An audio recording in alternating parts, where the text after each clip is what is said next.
पाकिस्तान का मिजाज ही है, वो शेर का बच्चा है, वो जनाब क्या बात है। यही वजह है कि इमरान खान साहब के हमने शेर का बच्चा बना दिया, वो शेर का बच्चा लैदा हो जाता है। तो बुनियादी तौर पर इन 2 सीटों को जीतने के बाद, 2 सूबों को जीतने के बाद अगर खान साहब यहाँ दोनों जगह गवर्नमेंट बना लेते हैं, एक तो वीक गवर्नमेंट नहीं होगी कि 10 सीटें जो है उनकी लेंगे तो तब जाके गवर्नमेंट बनेगी, केपीके के भी ये सूरत हाल होगी। तो ये तो बहुत बड़ा ट्रंप का पत्ता है कि जो उन्होंने फेंका है, और ये तुरंत ऐसी चीज है कि जिसके अंदर सिर्फ 40% पाकिस्तान, बल्कि 32% पाकिस्तान में इलेक्शन होंगे, बाकी जगह तो इलेक्शन नहीं होंगे अगले जब जनरल इलेक्शन होंगे। कर दिया वो कर दिया। और फिर उन खासतौर देखिए मसला पता है क्या हुआ है, तकरीबन गुज़श्ता अप्रैल के बाद से हुआ यह है कि वो जो तालिबान के मुज़ाकरात हो रहे थे ना, वो जब से तबाह हुए, हम तालिबान यही चाहते थे कि टीटीपी और पाकिस्तान की एक सुलह हो जाए, लेकिन अमेरिकन ने बीच में घुस के इस सुलह को नहीं होने दिया। सब जीत जाते हैं, फिर असेंबली के अंदर हुकूमत बनाते हैं पंजाब में और केपीके के अंदर, तो फायदा क्या होगा, हासिल क्या करेंगे खान साहब इन तमाम चीजों से? देखिए सबसे बड़ी तो हासिल ये होगा कि जो भी गवर्नमेंट बनेगी वो 5 साल के लिए बनेगी, और 5 साल की हुकूमत का मतलब यह है कि अगर सितंबर में या अक्टूबर में जनरल इलेक्शंस होते हैं तो इसका मतलब यह है कि केपीके में और पंजाब में किसी तौर पर भी इंटरिम गवर्नमेंट नहीं बन सकती, क्योंकि इंटरिम गवर्नमेंट तो उस वक्त होती है जब जनरल इलेक्शन होंगे। यहां तो जनरल इलेक्शन हो चुके होंगे, एक फायदा ये। दूसरा फायदा ये होगा कि हमेशा होता यह है कि सूबाई 2 सीटें जो होती हैं उनसे मिलकर एक कौमी सीट बनती है, और वो लोग उसकी बुनियाद के ऊपर कौमी असेंबली का इलेक्शन लड़ते हैं। अब पीटीआई ने तो जीत ली होंगी दोनों कौमी की नीचे की सीटें, और ऊपर उन्होंने कौमी के इलेक्शन लड़ना है। उस कौमी के इलेक्शन में बाकी लोग जो थे वो तो अपनी सीटें हार चुके हैं, उनके लिए बनाना बहुत मुश्किल होगा।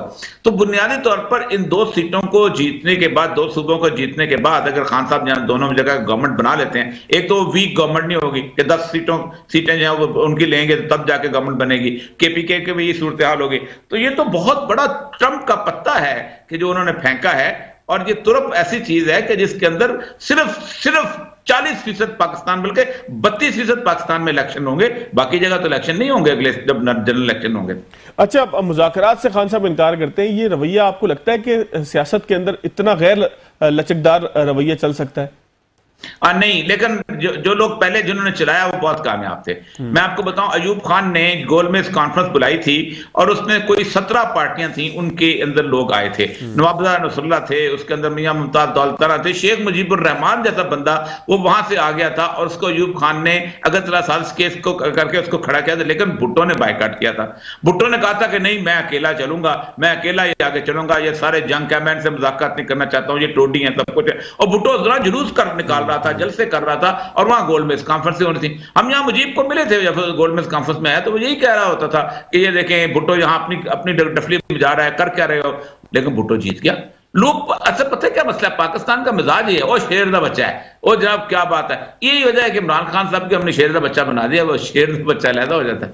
अच्छा, थोड़ा सा अफगानिस्तान की तरफ भी आ जाएं। पाकिस्तानी सफारतखाने पे एक बड़ा अफसोसनाक वाकया हुआ, दाइश ने जिम्मेदारी कबूल की।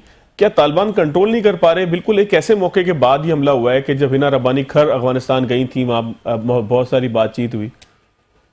देखिए, दाइश का ऐसा फिनोमेना है कि जो बुनियादी तौर पर अमेरिका ने और उन लोगों ने खुद क्रिएट किया था 2 चीजों को खत्म करने के लिए, एक तालिबान को और एक अलकायदा को। दाइश का फिनोमेना इस किस्म का था कि जिस फिनोमेना के अंदर उन्होंने कहा था कि आप दुनिया में कोई मुल्क नहीं है, कोई नेशन स्टेट नहीं है, सबकी बाउंड्रीज खत्म कर दो, हम बहुत बड़ी इख्तियार हासिल कर लेंगे और उसके बाद खिलाफत कायम करेंगे। और आप देखें कि पहली दफा दाइश ने जो है वो मूसल को फतह किया है, और मूसल में 200 टैंक खड़े हुए थे। टैंक ऐसा असला है कि जिसके ऊपर कोई चीज चलती नहीं है। तो वो इराक की जो अमेरिकी फौज थी वो टैंक छोड़ के चली गई। टैंक छोड़ के चली गई, इसका मतलब यह है कि दाइश इस पर कब्जा कर लेगी। कब्जा करेगी तो समझेगी कि हम इलाका में हमारे हाथ में है, तो उन्होंने रियासत अनाउंस कर दिया। अबू बकर बगदादी खलीफा बन गया और अपना सिक्का जारी कर दिया। उससे हुआ क्या? उससे हुआ यह कि दुनिया भर के जहां जहां मासूम किस्म के बंदे जो खिलाफत में आना चाहते थे, 24 मुल्कों से लोग इराक में, मूसल में और इस इलाके में पहुंच गए, फलूजा में, सारी जगहों पे। और फिर उसके बाद अमेरिका ने उनको बॉम्बिंग करके मारा, लेकिन फिर उसके बाद अपने बंदों को उन्हें फिर भी इकट्ठा करके साइड पे शाम ले गए। ये जो लोग थे ये इसको फीड करती है अमेरिकन और बाकी लोग जो थे, खास तौर पे अलकायदा के खिलाफ। अमेरिका ने तो हो रही है साहब, अब मजम्मत तो वो करता रहेगा। जी आप क्या समझते हैं? वो कहेगा अगर मैं हमारा, वो दाइश के खिलाफ एक्शन भी करता है और दाइश को सपोर्ट भी करता है। तो मैं आप कभी करें ना सिविल डेमोक्रेटिक इस्लाम पढ़े ना उसकी लैंड कॉर्पोरेशन की, तो वो कहते ये है कि अब हमें मौलवी पैदा नहीं करने हैं, उनको खरीदना नहीं, अपने मौलवी बना के पेश करने हैं। हाँ, हमें अपने बंदों को खासतौर पे CIA के लोगों को खासतौर पे दरसे निज़ामी ना करवाना पड़े, अरबी न सिखानी पड़े, हमें लॉरेंस अरेबिया वाली सूरत है।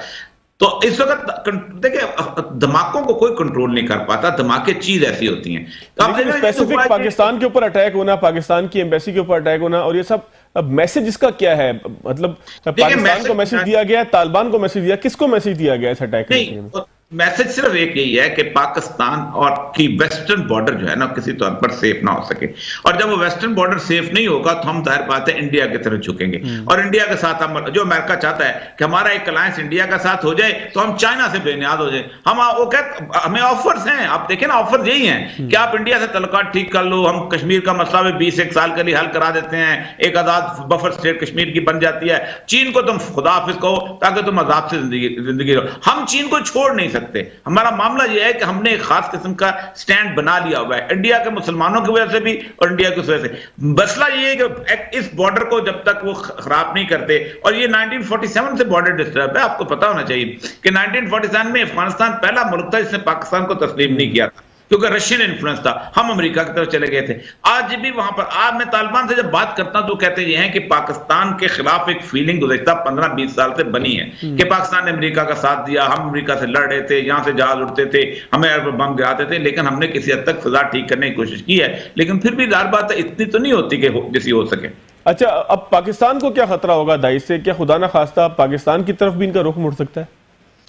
पाकिस्तान में उनकी पॉकेट्स तो हैं, पाकिस्तान में उनकी पॉकेट्स तो हैं, पॉकेट्स थोड़ी सी कोयटा में हैं। क्या TTP के साथ मिलके करेंगे या अलग से आपको लगता है? टीटीपी पॉकेट जो है वो दाइश के साथ है। आपने देखा होगा कि आजकल मोहम्मद खुरासानी जो है वो, उसने बकायदा एक प्रेस रिलीज का एक व्हाट्सएप ग्रुप भी बनाया हुआ है, वो सारे साफियों को भेजता भी है, ये कर दिया वो कर दिया, और फिर उन खासतौर देखिए मसला पता है क्या हुआ है, तकरीबन गुज़श्ता अप्रैल के बाद से हुआ यह है कि वो जो तालिबान के मुज़ाकरात हो रहे थे ना, वो जब से तबाह हो गए। तालिबान यही चाहते थे कि TTP और पाकिस्तान की एक सुलह हो जाए, लेकिन अमेरिकन ने बीच में घुस के इस सुलह को नहीं होने दिया, और उसकी बुनियादी वजह यही थी कि वो नहीं चाहते, उनका ख्वाब यही है कि अफगानिस्तान में अमन ना हो, क्योंकि लोग ये कम से कम कहते रहे अमेरिका चला गया और तालिबान अमन नहीं कर सकते। अमन तो उन्होंने कर दिया इस वक्त। देखे ना, आज धमाके और चीज है, और बत्ता लॉ एंड ऑर्डर के हिसाब से काबुल दुनिया का सबसे पुरअमन शहर है इस वक्त। उससे वहां कोई चोरी नहीं, वहां कोई डकैती नहीं, वहां कोई कत्ल गारत नहीं। एक धमाके जो है ऐसा फिनोमेना है जिसको अमेरिका भी कंट्रोल नहीं कर पाता।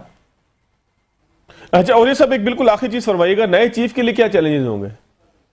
पहला तो चैलेंज ये है कि देखिए पाकिस्तान के, और ये मकबूल कर दिया वो कर दिया, और फिर उन खासतौर देखिए मसला पता है क्या हुआ है, गुज़श्ता अप्रैल के बाद से हुआ यह है कि वो जो तालिबान के मुज़ाकरात हो रहे थे ना, वो जब से तबाह हो गए। तालिबान यही चाहते थे कि TTP और पाकिस्तान की एक सुलह हो जाए, लेकिन अमेरिकन ने बीच में घुस के इस सुलह को नहीं होने दिया, और उसकी बुनियादी वजह यही थी कि वो नहीं चाहते, उनका ख्वाब यही है कि अफगानिस्तान में अमन ना हो, क्योंकि लोग ये कम से कम कहते रहे अमेरिका चला गया और तालिबान अमन नहीं कर सकते। अमन तो उन्होंने कर दिया इस वक्त। देखे ना, आज धमाके और चीज है, और बत्ता लॉ एंड ऑर्डर के हिसाब से काबुल दुनिया का सबसे पुरअमन शहर है इस वक्त।